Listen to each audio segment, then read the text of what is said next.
And welcome into the show. We call it No Layups. I am David Nuno, and Raheel Ramzanali is hiding in a very dark alley. Hello, everyone. Texans lose 31-23. Oh, my gosh, 2020, Heezy. 2020. And look, I don't mean this to be disrespectful to what's actually been bad in 2020, but just the Texans find ways to lose. This was a game that I thought they were going to come back and win. I really felt good. Even when they were down 14, I never felt that, other than Dalvin Cook dominating, I felt that Minnesota continued to make some boneheaded decisions. But guess what? The Texans did too, especially that third down before the Will Fuller should have been catch. How about this, man? Bill O'Brien, we saw reports this morning that he is now taking over play calling duty. I'm sure after the game he's going to say, oh, no, it's been a collective effort the whole time, and he's going to try to spin it one way or another. But to see him try to make it happen with David Johnson, who he, remember, brought in for DeAndre Hopkins, who was, you know what, we can't use a number one receiver. Man, sure would have been nice to have a number one receiver there. To see them try over and over to try to get David Johnson in, that was just pathetic. It was not fun. It was ugly. You could see it from a mile away. Will Fuller tries to save the day, and unfortunately, it was not enough. They fall to the 0-3 Vikings. They came out with no intensity. It was ugly to start the game, David. And here we are, 0-4. The season is all but over for the Texans. Yeah, no, I don't know about over. This team has come back from weird situations. I don't ever want to count them out, but it's looking like it's just a year that they're just not going to get out of, right? This is Bill O'Brien's team. This is his masterpiece. This is everything. Let's not forget, he's fired everyone in the past. He's gotten rid of people. He's got everything he wants. So this is 100% on him, right? Mm-hmm. He got rid of George Godsey years back. He got rid of Rick Smith in his own way. He has gotten rid of players. He got rid of DeAndre Hopkins, Jadeveon Clowney.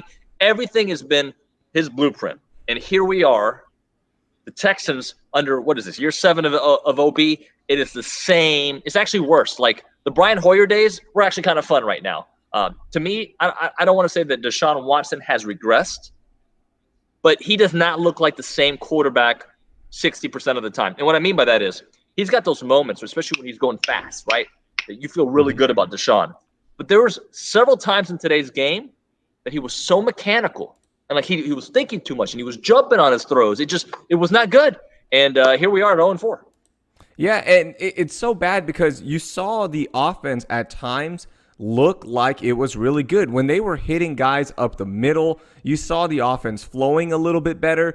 And you go, why can't they do that on all of their drives? I get it. It's an NFL game. Defenses are going to take certain things away and you adjust and this and that. And the Texans always seem to be behind. They always seem to be like 7 plays behind on adjustments. And it's always a little bit too late. We know Deshaun has incredible capabilities, right? He can do a lot of great things. His play has not been good as well. There are times where you're like, hey, throw the ball away. Why are you holding on too long? Hey, make this play. Why don't you run when you're not running? And it seems like he's confused out there at times as well. But overall, this team had no urgency. It did not look good on offense. The way they started the game on offense, David, was really bad. And you just saw Minnesota take control. They had a game plan. Their game plan was, we are going to run Dalvin Cook, and we're going to use the edge. We're going to exploit you there, and they kept going to it. Even the broadcast crew was saying that. So to see that over and over again, and the defense actually, you know what? They did a good job there, the final drive, to get the ball back. You had plenty of time. Deshaun looked good. You made the right throws. And then when it's 1st and goal, you just try to make David Johnson happen, and it doesn't happen. Like, what are you doing there? Try something else. Why are you trying to run it when all game long you didn't get anything going? So it's just, that's the Texans so far. Not consistent. They're trying to make things happen that they don't have the players for, unfortunately. And here we are, 0-4. Hey, a couple of things I want to jump into. First off, I appreciate all the comments, guys. We'll try to get as many on the show as we can. Love to get your opinions. The word that I have seen more than anybody, and I don't think there was a team meeting where they all said, this is the word we're going to use about the Texans or Bill O'Brien. Everyone's saying trash. That is the word I keep seeing over and over on the comments. Trash, trash, trash. What do you think the most popular other word is, Raheel, after that? Fire. Correct. Fire. Fire. So it's trash and fire. It's not great or, oh, man. No, it's – and by the way, I do want to bring out another point. Somebody just said a moment ago – actually, a couple people said it – karma for kneeling. For the record, That would work for both teams if they both lost, but one team won. Everybody's kneeled. Like, not every player, but you know what I'm saying? Like, it's all over the league, so not everybody can go 0-16, okay? This is not about the flag right now. This is actually about a team that, look, there were some positives in this game. Not a lot. I mean, I feel like the positives for the Texans happened at the end of the second quarter, right? That last drive in the beginning of the third, and then at the very end of the fourth quarter. That's where I felt very good about the Texans. Offensively, they were moving the ball. But overall, not happy with the play calling. They cannot stop the run.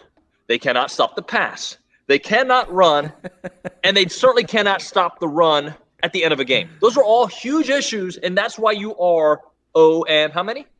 0-4. 0-4. I think one thing, if we want to really focus in on this game where they could have done things better, I'm going to start with red zone play. They were really bad in the red zone. They could not get a touchdown when needed. Yeah, beginning of the game too. They settled for field goals as well. We saw the final drive of the game where you need to score and then also get the 2-point conversion. You have that going too, but you could not do it. Your red zone play was pitiful. When you have a dual threat quarterback and you do that, that to me is coaching. That is your offensive scheme. How do you not score in the red zone when you have the ultimate weapon, a dual threat quarterback?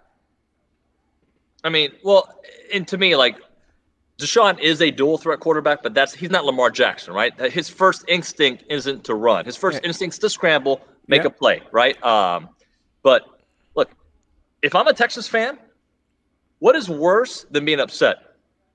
Being apathetic. Yes. I think, right? And the apathy towards this franchise has been building and building and building.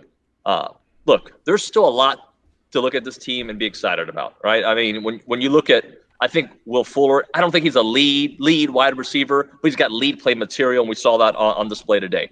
Obviously, you think Deshaun is going to be able to take you many places. I'm trying to think, who am I excited about on the defense? Because even Justin Reed, who I love, has not had a great year. That defense, the safeties, everybody has struggled stopping people. It has been, and look, I love Anthony Weaver. I do. He says all the right things. He's very motivated. But right now, the defense isn't working. Whose fault is it? Eventually, it's got to be the head coach. Eventually, it's ownership. Eventually, it's the people at the top.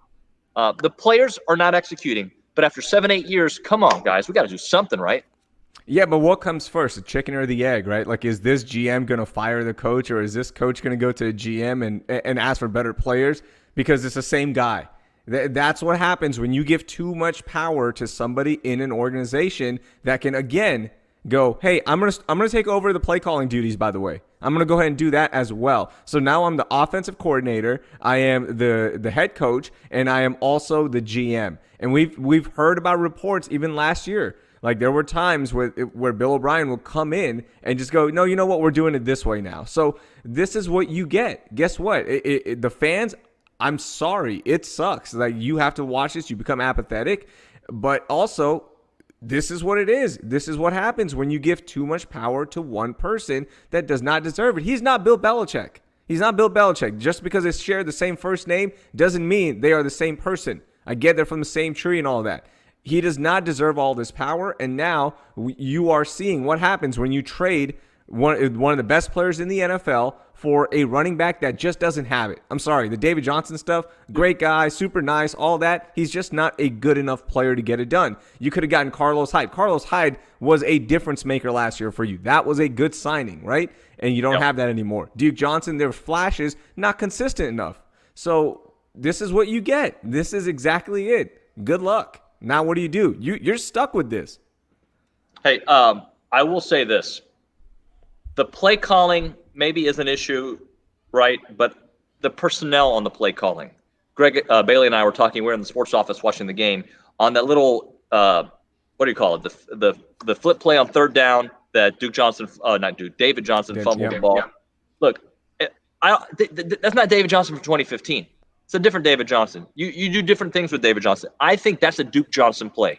You go around the edge, not a David Johnson play.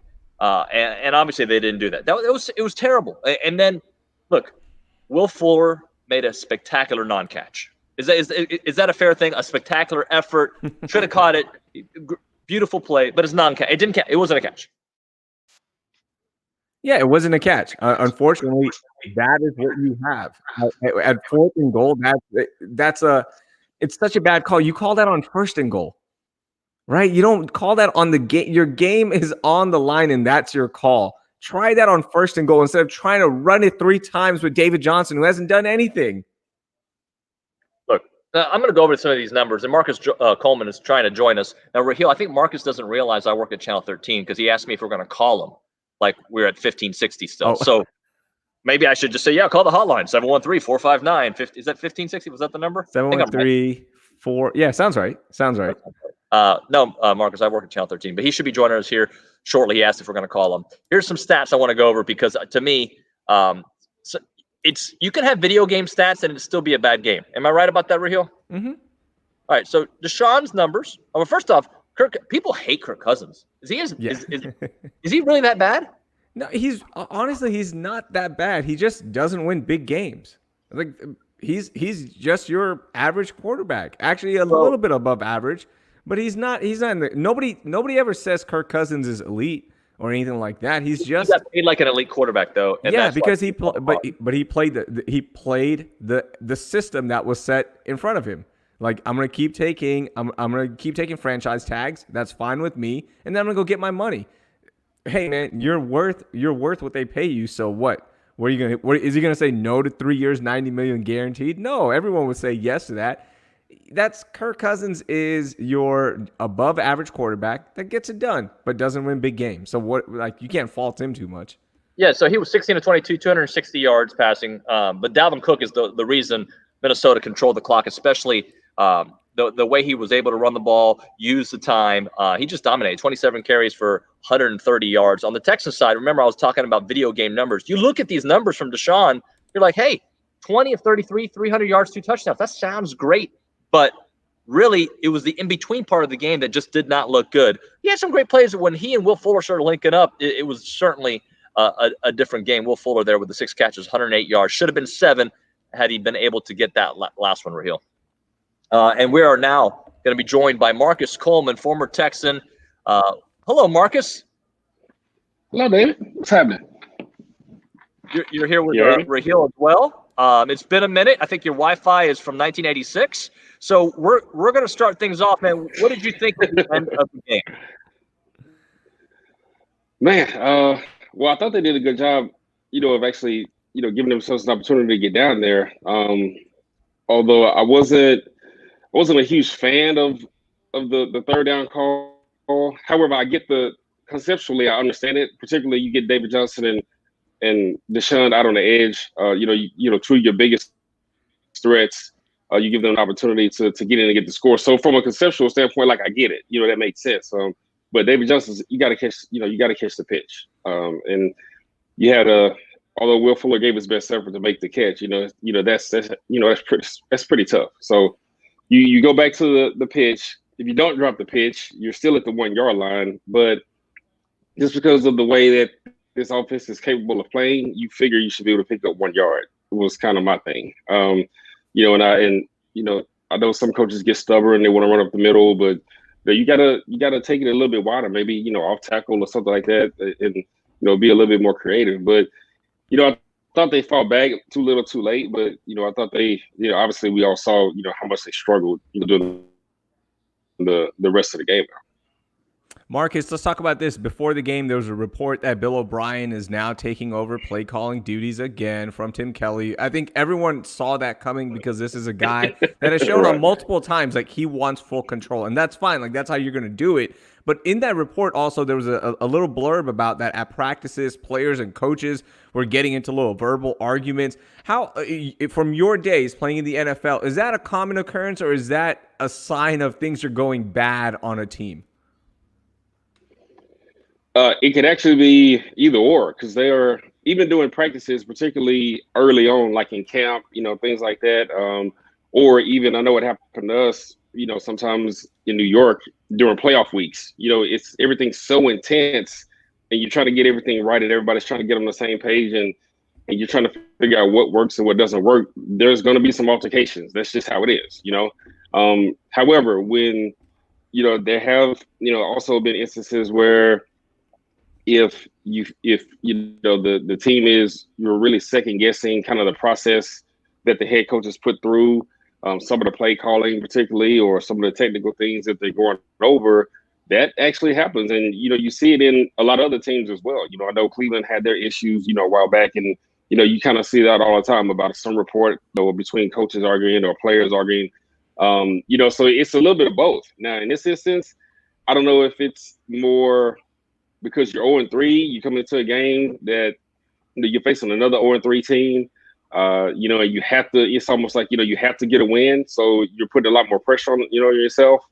And obviously, when you do that, the intensity goes up as well. So now, coaches are saying things, players are saying things, and it kind of turns into kind of a hodgepodge, and everybody's arguing. And I think at the end of the day, everybody just wants to be on the same page and get everything right.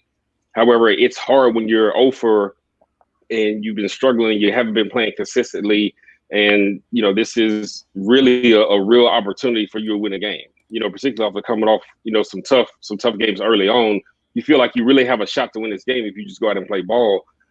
So I think that's probably more. I would like to say, or like to think, I should say, that that's what it is.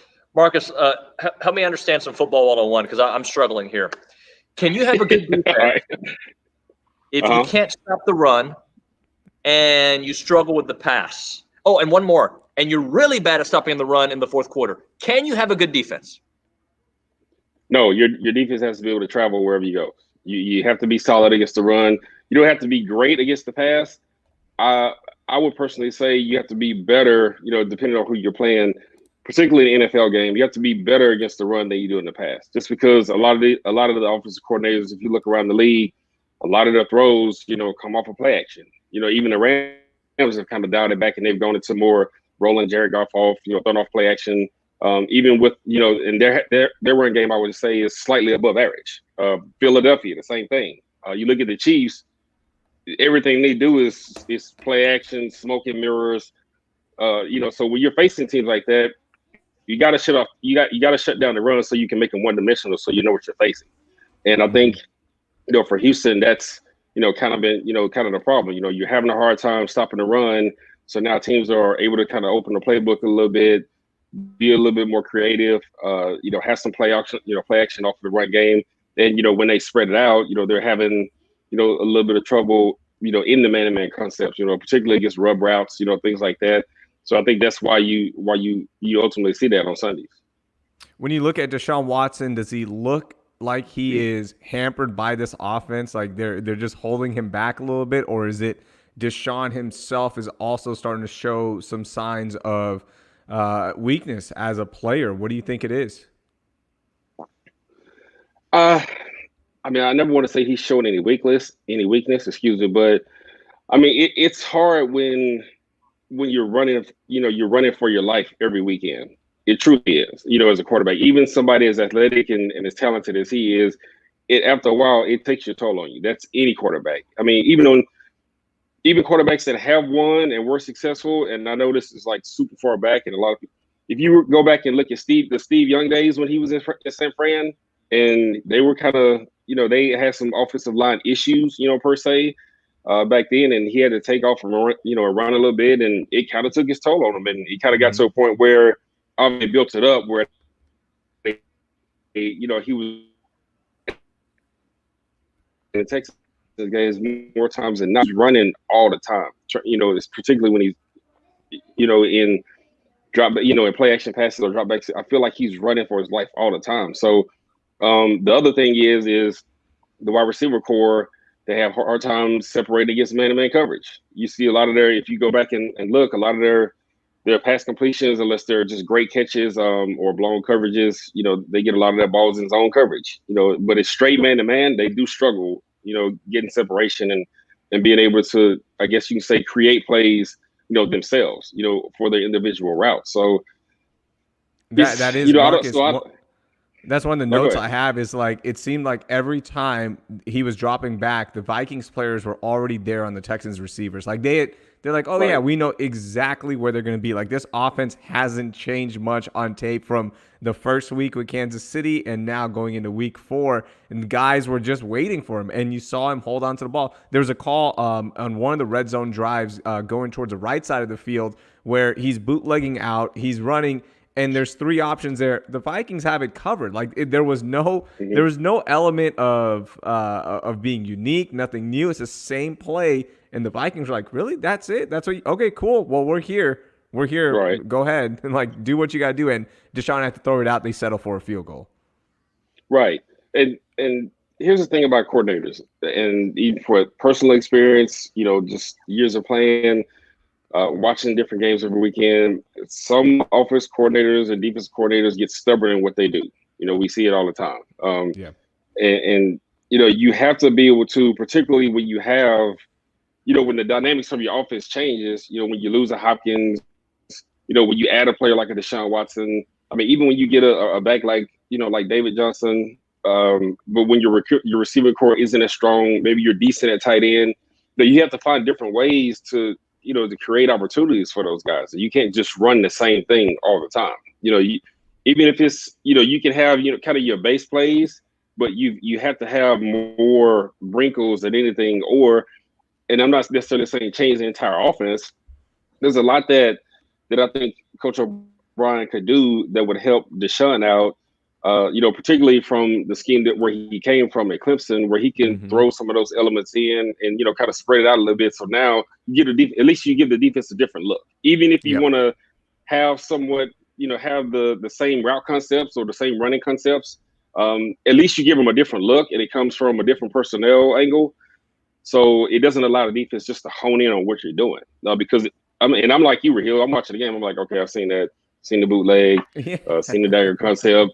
It's just kind of, you do see the same things, over and over again. So you got to have, you got to have more in your arsenal, as a play caller. Nuno, is that? And I think that just hasn't really happened. If simps like us are figuring this out, Nuno, we're like, hey, wait, we know what's gonna happen here. Right. Just imagine coordinators that live and breathe this, right, and watch hours and hours on this, David. Hey, Marcus, we appreciate you joining us, man. It's been a really long time. Do me a favor and say hi to Marty McFly and the AOL machine that you're using right now, man. I appreciate you joining us. With that Wi-Fi, bro. Yeah, I will. Like I like that. Water, man. It's not my fault. You guys are using T3 cable and all that kind of stuff. That's what y'all got. I just got the home Wi-Fi. Yeah. Marcus, where are you? Where are you right now? I'm in San Antonio. So okay. That's why. House. San Antonio. They'll get gig speed next year. Yeah. Yeah. I was about to say, I think we're just getting 4G this year. Hey, Marcus, next time we chat, I want to do some soccer with you, man. It's been a minute. It has been a minute. A lot going on too. Yeah, definitely do Marcus, that. Yeah, definitely do that. You got to watch Ted Lasso, man.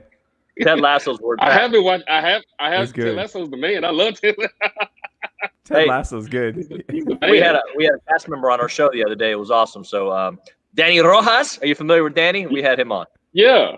You have Rojas on? Yeah, we sure did. Football is life. Nice. No. I like it. Hey, thanks, Marcus. Right, appreciate you, man. I appreciate it, man. No, thank you, man. Thank you very much. A couple things I want to get into before the end of the stream. Somebody said, I think it was Daryl, calling out Whitney Merciless. Whitney had a couple sacks today. You got to give him the props there. He was a little slow on the edge, as was JJ. The whole defense was. But Whitney, they say sacks come in bunches, and I know that Anthony Weaver was saying Whitney's are going to come, and today he had a couple. So, through 4 games, couple sacks. JJ had a couple opportunities where it looked like it was going to be a sack. I think Cousins was able to get to the at least to the line of scrimmage, so it wasn't a sack. The numbers aren't there, though. The Texans aren't stopping people. I don't think Minnesota's very good. I think Dalvin Cook's really good, but I do not think Minnesota is good. So if Minnesota's not very good, and by the way, what would have happened if they would have tied? It would have legit. Would they have kept on scoring? No way. It would have been a tie, right? It would have ended in a 0-3 and a tie. That would have been better. I don't know. I would that have been better to see as opposed to a loss? Like, at least with the loss, you're like, okay, we know they don't deserve the win, so here's the loss. With the tie, it's like, I don't So, know. I don't like that tie stuff in the NFL. Like, can we get an actual result, please? and by the way, Marcus just said Vikings aren't very good. Yes, Marcus, they aren't very good. But I will tell you Wait, who is hold on. good. How's Marcus in the private chat? He's in the private chat, just over here talking with us. Look at that. How? I don't How know. did he get in? Marcus is he's a producer here at Channel 13. That's why. His Prodigy.net stuff, Wi-Fi allows him to tap into our mainframe. No. And sorry, I saw Marcus Coleman hanging out I thought that was Marcus Garcia. I was like, how did Oh. Marcus Garcia get into the chat? That's why I didn't see Marcus was still in our studio. That's why. Okay. Never mind. So next week, Jacksonville, Daryl bringing them up. Mm-hmm. I don't know. If you lose to Jacksonville. I mean, at this point, it's to me. Look, I'm a Texans fan at heart. I get it. We cover the team, and we're supposed to be objective and all that. I'm a Houston kid. All right, I love the city. I love rooting for the Texans. It's fun and all that. I'm apathetic to that. I've been apathetic for a couple of years now. I get it. Deshaun's here, and you have a franchise quarterback, quote unquote. But as long as Bill O'Brien is here, taking all the power, becoming the Thanos of the Houston Texans, wiping away the fan base. As long as he's here, to me, it's just apathy has set in. Like, it doesn't hurt anymore. To me, it's like, whatever. It's fine. A lot of people are reacting that way on social media, and I get it. Social media is not everybody, but it's starting to creep into that level of, like, even people on social media are like, whatever. You know what? Until he's gone, we don't care. But here's the thing. Every year, he does just enough. Mm-hmm. Just enough. Start off bad, you make a nice run. You have an amazing year. You make a couple of deals that work out in your favor, and you get up huge on the Super Bowl champions, and then you blow it. Like, he does enough. There's a little Costanza there, right? Like, yeah. You know, I will tell you this. I made this comment the other day here at the station to somebody. I was like, I keep wondering when the jig is up. Like, when are people going to figure out I'm really not a TV guy? Like, I think that sometimes, right? And I wonder if privately, some people there in Kirby are like, when are they going to figure out? I don't know what I'm doing. Because sometimes it feels that way. And then I will tell you the flip side of that equation is 86 years ago, Bill was able to win with Brian Hoyer and able to win with Brock Osweiler, right? Yeah. He was able to have these smoking mirrors and get into the playoffs with less than ideal quarterback situations, right? I mean, Ryan Mallett, like, he didn't win a lot with Ryan Mallett, but I mean, he was able to string along some wins. But here we are with, before the season, the guy you said was a top 5 quarterback in the NFL, or, you know, in that mold, and then you're 0-4. Like, what is different? What is different?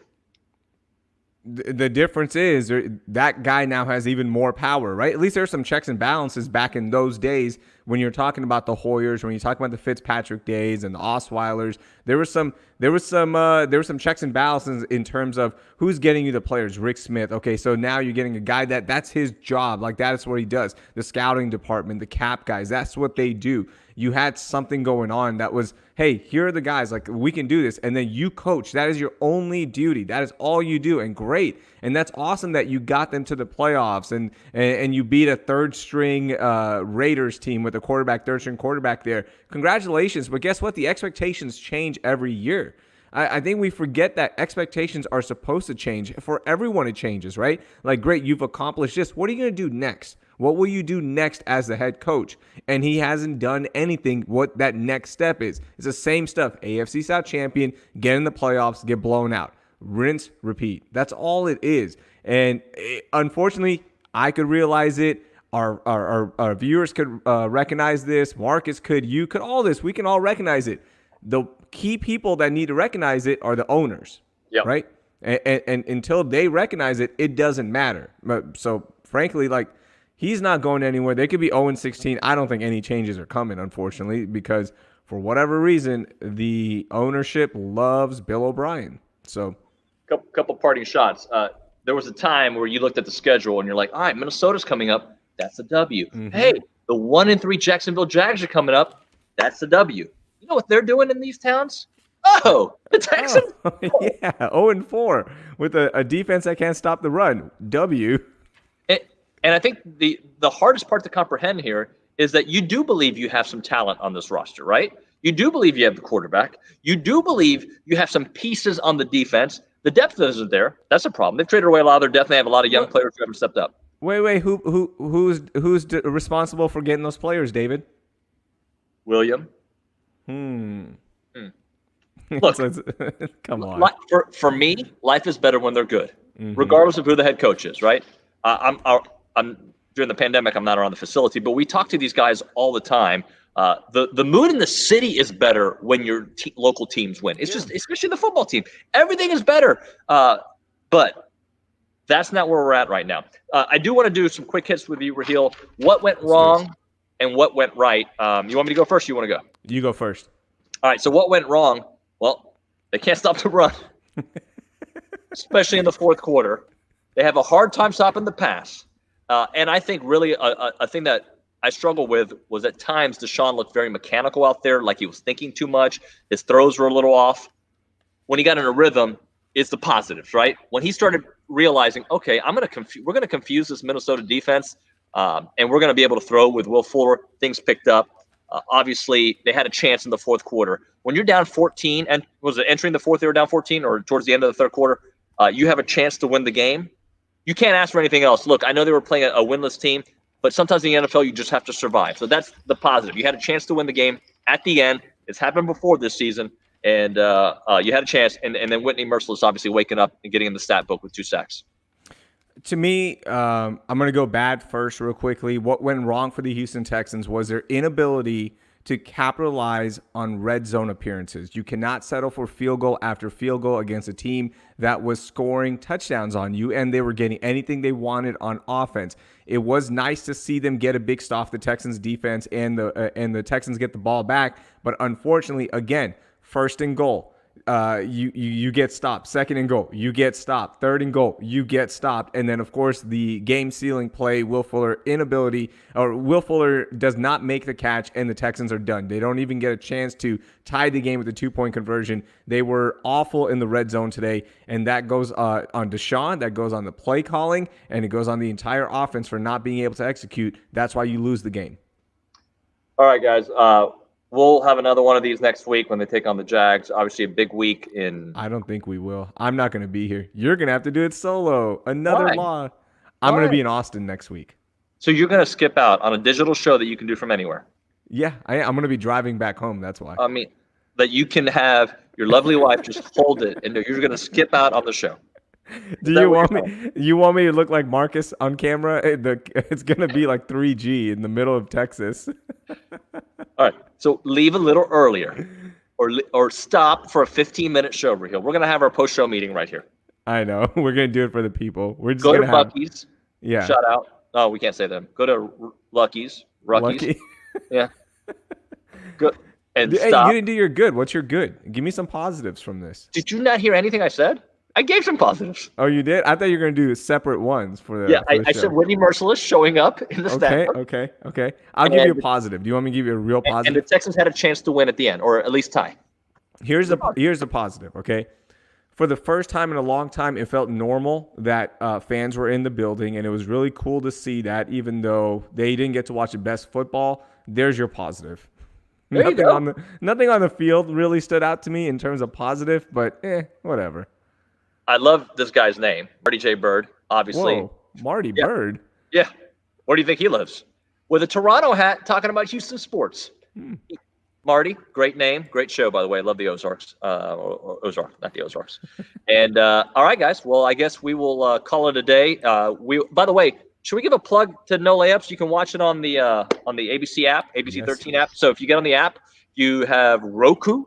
Like if you're watching us on your phone, we appreciate it. If you're watching us on your laptop, we appreciate it. But you can also watch it from your television. If you have Roku, if you have Apple TV, just look for ABC 13. And somehow they gave us a platform on there, and you can stream or you can binge watch, the entire month of September. And this show will be on there here momentarily as well.